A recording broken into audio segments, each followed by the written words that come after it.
लेकिन आज अगर देखा जाए इस आजाद भारत में आज तीसरा पड़ाव चल रहा है, भारतीय जनता पार्टी के गठबंधन की सरकार चल रही है। लेकिन कहीं ना कहीं मुझे अफसोस के साथ कहना पड़ रहा है कि हम जिसे चुन कर लाते हैं, जिसे सरकार बनाते हैं, जिसे सरकार बनाने में मदद करते हैं, जो देश की उन्नति के बारे में सोचे, वो कहीं ना कहीं पूरे देश में गंभीर सिर्फ ये आरोप 3 राज्यों को है, नहीं, गंभीर जी आरोप पूरे है। देश, नफीरुल जी साहब ने पूरे, गंभीर आरोप लगा दिए हैं। रत्नाकर सिंह जी जवाब दीजिए। जी मैंने गंभीर, मैं आपको दलीलों देखिए के साथ देखिए कह रहा हूँ। हाँ। देखिए रचना जी मैं इनकी बातें सुन रहा था, मुझे भी हम्म, उतना ही समय दीजिएगा, ज्यादा नहीं लूंगा। हम्म, मैं ये कहना चाहूंगा कि ये इतिहास की बात कर रहे थे और बुनियाद की बात कर रहे थे। अगर इतिहास उठाकर देखा जाए तो इस्लाम इस देश में लगभग 700 से 800 साल पहले इस देश में आया था। हम्म, उसके पहले ये जो मंदिरें हैं, काशी, मथुरा और अयोध्या, हम्म, ये तो हमारा सनातन धर्म जो है जब से उद्गार हुआ है, हमको लग रहा है तब से है ये मंदिरें यहाँ पे, और जिसका जिक्र वेद में भी किया गया है और हमारे ग्रंथों में भी किया गया है इस तीर्थ स्थान का। हम अपने 3 तीर्थ स्थानों को चाहते हैं कि फिर से वहां पे हम जाकर के पूजा पाठ करें और अपने धर्म को, जिसको जिसको मान्यता है हमारे धर्म में, हिंदू धर्म में, कि हम वहां पे जाएंगे, पूजा पाठ करेंगे तो हम जीवन में सुख शांति और तृप्ति को प्राप्त करेंगे। ये हमारा मानना है। तो ये क्यों आखिर में उस वहां पे जो मुगल आए उनके गुंबद को ढा करके और उसपे जो है वहां पे अपने गुंबद बना दिए, तो ये उस पे हक क्यों जता रहे हैं भाई? अगर आप इतने भाईचारा और सदाचार, रत्नाकर जी फिर 1991 के एक्ट का क्या करेंगे? 1991 में जो पूजा वाले विशेष जो प्रावधान लाए गए थे पूजा स्थल को लेकर, फिर उसका क्या करेंगे? नहीं, ये तो जैसे अयोध्या का मसला जो कोर्ट के वो तो माध्यम से एक्सेप्शन सॉल्व केस हुआ है। है, अयोध्या बाबरी ढांचा वो एक्सेप्शन है, केस था, exception है। उसे अपवाद के तौर पर रखा गया था। और नहीं, हमने उसकी इसको भी मान्यता की है सुप्रीम हमें कोर्ट में। कानून पे पूरा भरोसा है। हाँ, हम पूरा कानून पे भरोसा तो करते रखिए हैं, ना हमें कानून पूरा पर भरोसा है भरोसा। कि अयोध्या के बाद फिर काशी मथुरा की बात कर रहे हैं। 1991 का एक्ट तो ये नहीं इशारा करता। देखिए देखिए रचना जी, जी। काशी में जो प्रमाण मिले हैं या मथुरा में जो प्रमाण मिले हैं, अभी हम लोग मांग कर रहे हैं कि वहां पे जो वजू खाना ये लोग कहते हैं, जहां पे हमारी मान्यता है कि शिवलिंग है वो, हाँ। और वो शिवलिंग जो है 100 फीट नीचे तक है, उसकी खुदाई की जाए, एएसआई का सर्वे किया जाए और जो उसका साक्ष्य जो है प्राप्त हो जाएगा। अगर साक्ष्य प्राप्त होता ये है सवाल है तो मेरे इनको जहन कोई में। आपत्ति नहीं होनी ये चाहिए। सवाल है इनको मेरे तो जहन साहस में। स्वीकार जब स्वीकार सैयद किया नफीरुल जाना जी ने चाहिए। कहा था ना, जब सैयद नफीरुल जी ने रोका कहा है? था ना कि किसने रोका आर्कियोलॉजिस्ट है? अच्छी बात करें, मेरे जहन में तब भी ये सवाल था, क्योंकि हिंदू पक्ष ये चाहता है कि वहां वजू खाने का सर्वे हो, जिसे फुव्वारा कह रहा है मुस्लिम पक्ष, उसकी जांच हो। लेकिन फिर मुस्लिम पक्ष को ऐतराज होता है। इसका जवाब मैं लूंगी नफीरुल जी से, लेकिन पहले डॉक्टर मोहित शुक्ला, डॉक्टर मोहित शुक्ला हिंदू धर्म गुरु के तौर पर अपनी बात रखेंगे। डॉक्टर मोहित शुक्ला, अयोध्या एक्सेप्शन केस रहा, अब काशी मथुरा का जिक्र बार बार हम सुनते हैं, मुस्लिम पक्ष इससे बेचैन हो जाता है, उनकी बेचैनी का अलग रीजन भी है। और अब उत्तराखंड में, हिमाचल में एक ही पैटर्न पर जो मस्जिदें बनी हैं, जो मजार बनी हैं, अब उन पर आपत्ति ऐसी कि लोग सड़कों पर आ गए हैं। ये सब कुछ सोच समझकर हो रहा है क्या? देखिए, कहीं से भी अगर कोई आवाज उठ रही है, हम्म, और चाहे वो काशी के लिए हो, चाहे मथुरा के लिए हो, चाहे उत्तराखंड हो, उसका जो निपटारा है वो एक ही मार्ग से हो सकता है, वो है सत्य और न्याय के मार्ग। हाँ, जो सत्य है, जैसा अभी आपने आर्कोलॉजी के जो सर्वे करने वाले एक्सपर्ट हैं, स्पेशलिस्ट हैं, उनकी बात भी कराई, उनकी बात मैं सुन रहा था। तो जो इस तरीके के वैज्ञानिक दृष्टिकोण से हर चीज का पता करना चाहिए, और जो सच्चाई है, जो सत्य है, उसको उजागर करना चाहिए संपूर्ण विश्व के सामने। और सत्य और न्याय को, मेरा ऐसा मानना है, कोई भी संप्रदाय हो, चाहे मजहब हो, चाहे वो धर्म हो, हर कोई मानता है, और उसकी जांच करा के, और जो सत्य उसको उजागर करिए, और जो उजागर हो, सत्य हो, उसको सबको मानना चाहिए। जैसे अभी सर्वे हुआ था ज्ञान वापी का, तो उसमें भी एक तथ्य सामने आया कि यहाँ मंदिर बना था। अब उसमें कोई एक्ट सामने आ रहा है या कोई चीज आ रही, तो सत्य न्याय से बढ़कर कुछ भी नहीं है। जितना भी हमारा संविधान है, भारत का है या अन्य देशों का, कहीं का भी, वो सब कुछ सत्य न्याय पर ही आधारित। और अभी जो आपने उत्तराखंड की बात करी कि वहां पर विवाद चल रहा है, तो उसकी भी सरकार की जिम्मेदारी है कि वहां की जांच कराए कि वो जमीन किसकी है, कहाँ से आई, कैसे आई, और इस पूरे मामले को शांतिपूर्ण ढंग से हल होना चाहिए। जो हिंदू संगठन है, जो उनके लीडर, लेकिन शांतिपूर्ण रहता नहीं, आक्रामक हो जा रहे हैं लोग, इतने आक्रामक की पुलिस से भिड़ जा रहे हैं। आक्रामक जो लोग कर रहे हैं, जो पत्थर चला रहे हैं या जो भी, उसकी भी जांच होनी चाहिए और उनके खिलाफ कार्रवाई होनी चाहिए, चाहे वो किसी भी धर्म के हो। देखिए, किसी भी धर्म के हो, जो भाई देखिए ऐसा भी तो हो सकता है कि पत्थर चलाने वाले कोई साजिशन वहां पे घुस आए हो और जो आंदोलन कर रहे हो शांतिपूर्ण ढंग से करना चाह रहे हो, ये भी तो हो सकता है। तो इसलिए किसी भी चीज की हमारा जो धर्म है उसका देखिए मनुस्मृति में धर्म का लक्षण बताया, धति क्षमा दमो स्तयम शौचम इंद्रिय निग्रह धीर विद्या सत्यम अक्रोधो दशकम धर्म लक्षणम।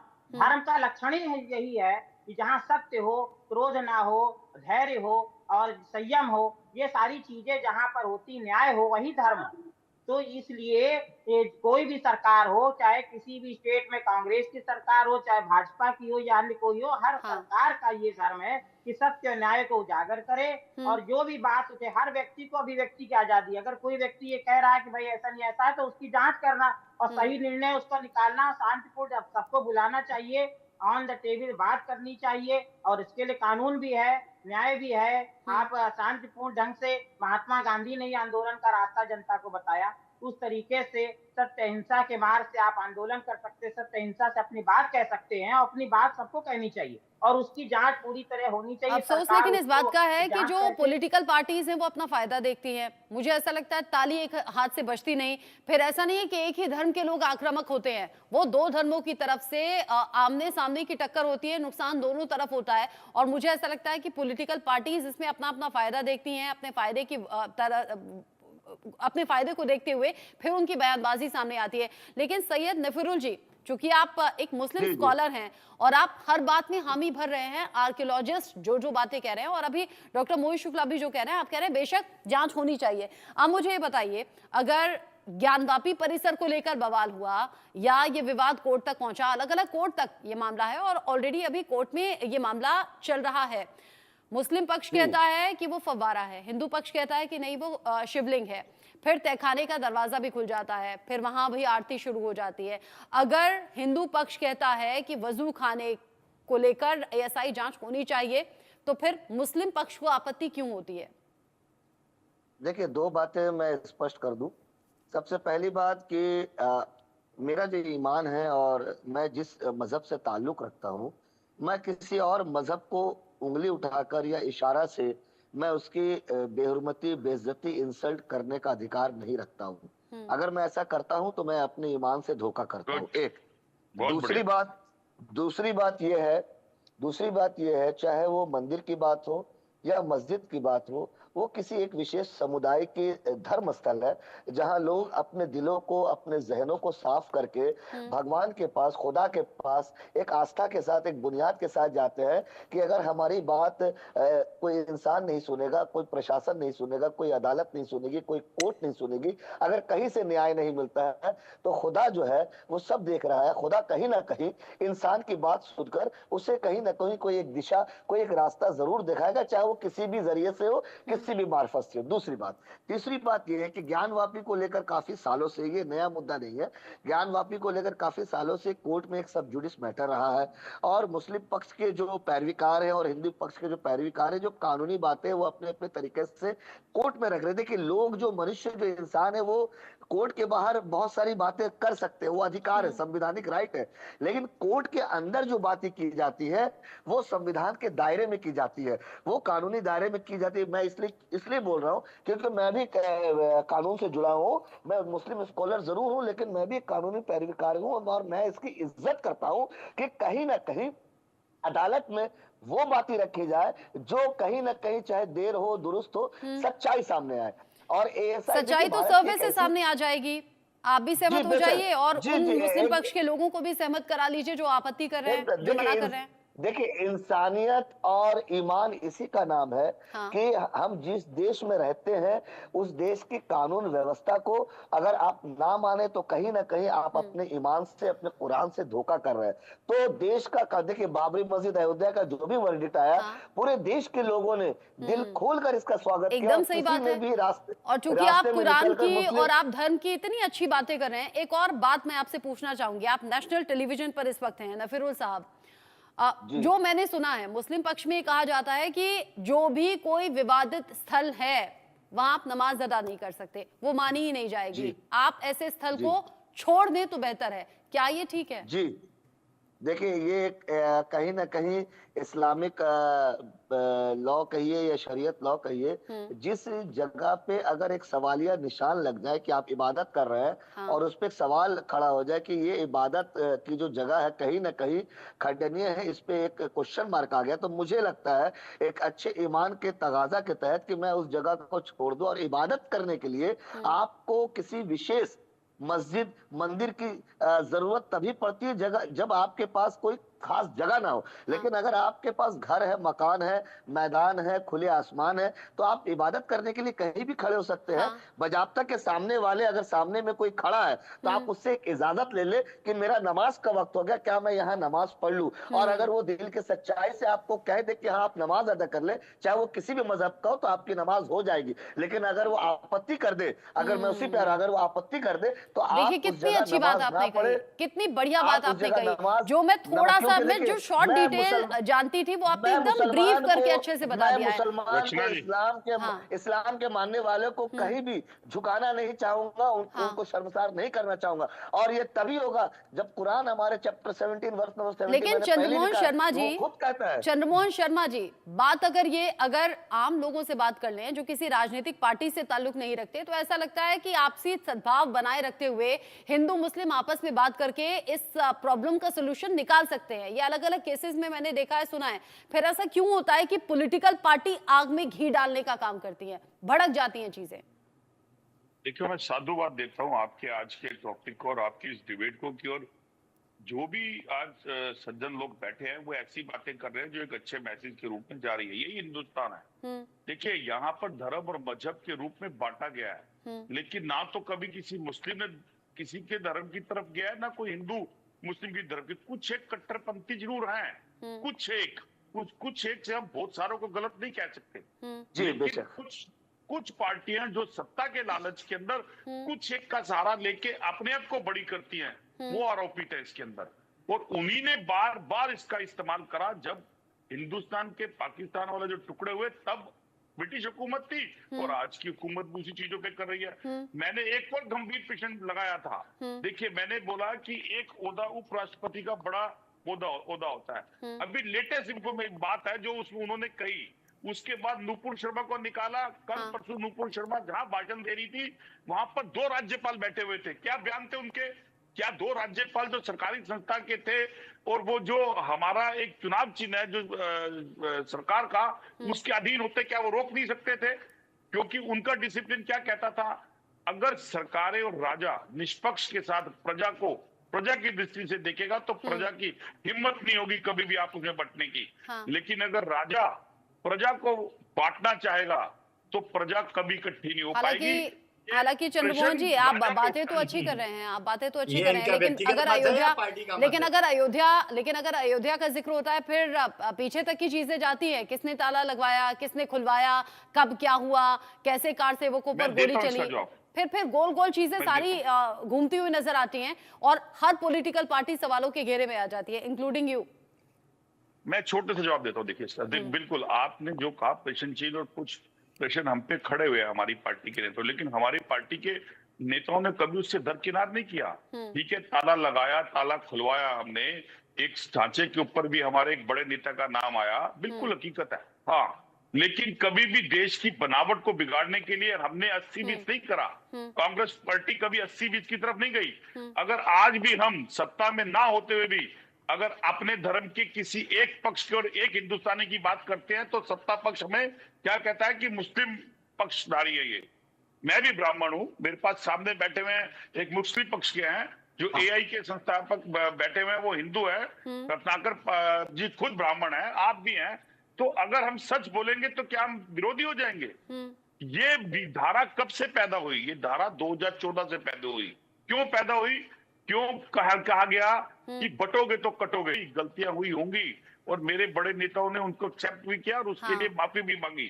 लेकिन ऐसा नहीं है कि ये भी बड़ी बात है कि गलती हो और उस गलती को स्वीकार कर लिया जाए। क्या बीजेपी के बड़े नेताओं की तरफ से भी ऐसा होना चाहिए? रत्नाकर जी, ऐसा क्यों बार बार इल्जाम लगता है, क्यों आरोप लगते हैं कि 2014 के बाद से चीजें बदल गई, धर्म के नाम पर बांटने की चीजें हो गई, धर्म से जुड़े हुए विवाद सामने आने लगे और रह रहकर फिर लोग सड़कों पर आने लगे? ये बार बार आरोप आपकी पार्टी की तरफ क्यों? देखिए मैं एक चीज बता देना चाहता हूँ।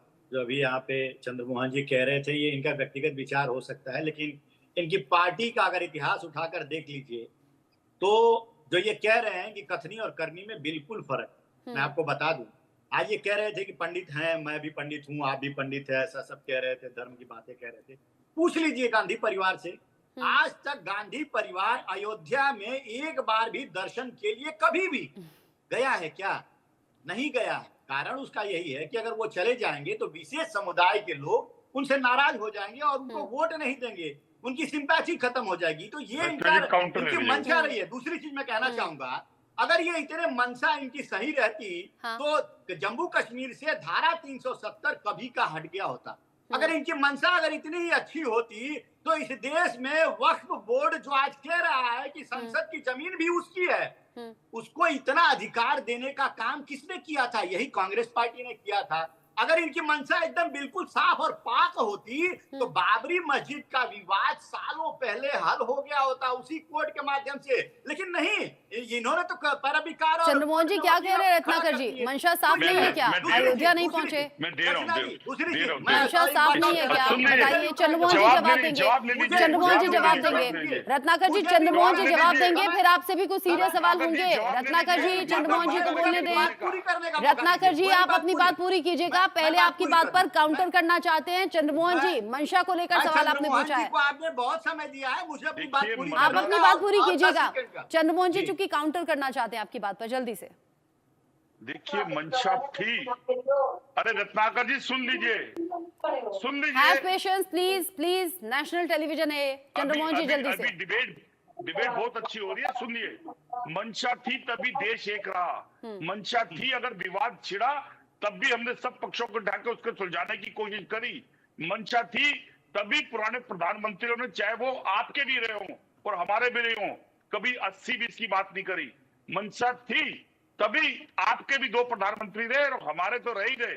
उन्होंने कभी भी एक धर्म के, वर्ग के, एक देश के हिंदुस्तानी को कपड़ों से पहचाने जाओगे नहीं कहा, गोली मारो सालों को नहीं कहा, पाकिस्तानी है, उग्रवादी है, खालिस्तानी है नहीं कहा, और संसद में खड़े होकर कहा, ओए आगे मैं कहना नहीं चाहता हूं। ये मंशा थी हमारी। हमने अरे मंशा थी कि देश का हर नागरिक के साथ। रत्नाकर जी जवाब, ठीक है, जल्दी से।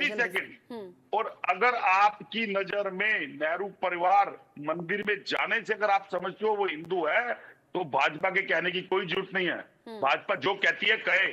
और अगर मुझे पूजने में राम जी घर मिलते हैं और मुझे इबादत के अंदर अल्लाह मिलते हैं, गुरु नानक देव मिलते हैं, तो आप जैसे भाजपा की मुझे कोई जरूरत नहीं है।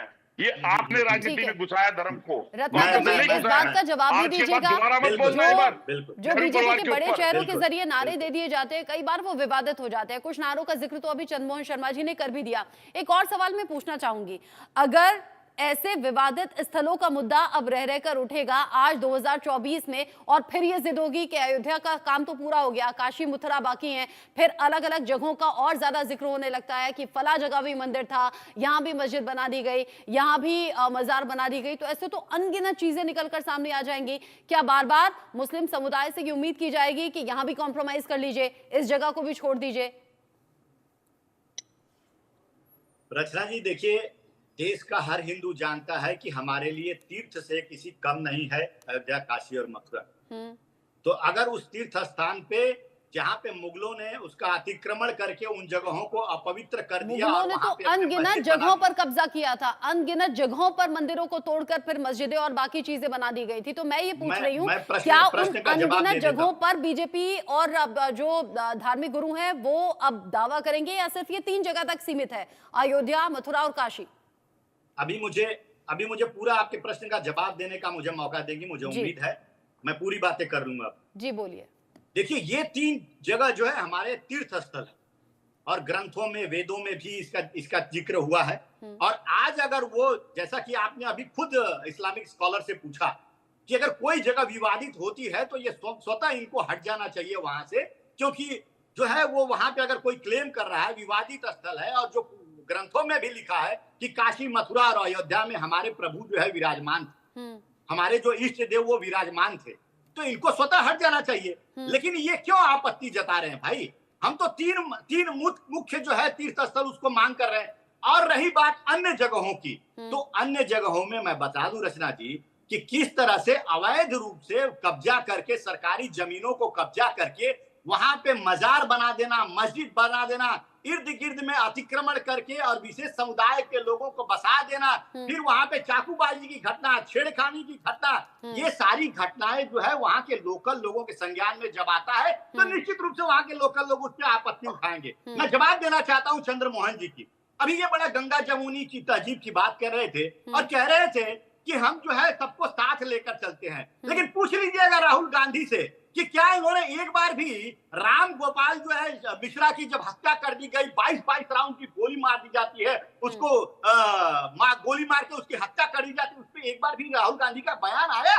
नहीं आया। इनकी गंगा जमुनी तहजीब तब आती है जब अखलाक की मौत होती है, तब आती है। अभी मैं पूछना चाहूंगा भाई से कि आप सनातन धर्म को डेंगू मलेरिया कहने वाली पार्टी के साथ गठबंधन करके आप सरकार में आने की कोशिश करते हैं, तो क्या सनातन धर्म के लोगों को आहत नहीं पहुंचेगी? आप जो है राहुल गांधी स्वयं शक्ति को जो है अपमानित करने का काम करते हैं और मंदिरों को में कहते हैं कि वो लोग जाते हैं जो चप्पल चोरी करते हैं, लड़कियां छेड़ते हैं। तो राहुल गांधी की गंगा जमुनी तहजीब हिंदुओं के बारे में जब भावनाएं आहत होती है, अपमानित होती है, उस समय उनको ध्यान नहीं आता है। अब इस बात का जवाब मुझसे पूछ लीजिए। अब इस बात का जवाब मैं दूंगी। बात करता है तो अब इस बात का जवाब मुझसे सुन लीजिए। मैं किसी पॉलिटिकल पार्टी से नहीं हूं और मैं पॉलिटिकल पार्टी के जब नेता बोलते हैं तो उस पर उस तरीके से यकीन कर नहीं पाती, क्योंकि हम जर्नलिस्ट हैं, पत्रकार हैं, हर पार्टी को सुनते भी हैं और अपनी समझ के हिसाब से उन बयानों को लेते हैं। मेरा मानना यह है कि चाहे पॉलिटिकल पार्टी कोई भी हो, सहूलियत के हिसाब से वो बयान देती है या जवाब देती है। अगर उस पार्टी का शासन किसी राज्य में है, वहां कोई क्राइम हो जाएगा तो आप सहूलियत के हिसाब से नहीं बोलेंगे, लेकिन अदर पार्टी के शासन वाले राज्य में अगर क्राइम हो जाए तो आप चिल्ला चिल्ला कर बोलेंगे। और ये सभी पार्टियों पर इंप्लीमेंट होता है, ऐसा नहीं है कि बीजेपी या कांग्रेस, मैं हर पार्टी की बात कर रही हूं और हर राज्य की बात कर रही हूं, इसीलिए आप दोनों भी इसमें इंक्लूडेड हैं, बीजेपी और कांग्रेस के जो मेहमान मेरे साथ में हैं। अब मैं मोहित शुक्ला जी आपका रुख कर लेती हूं। अगर अयोध्या का विवाद निपट गया, फिर काशी का जिक्र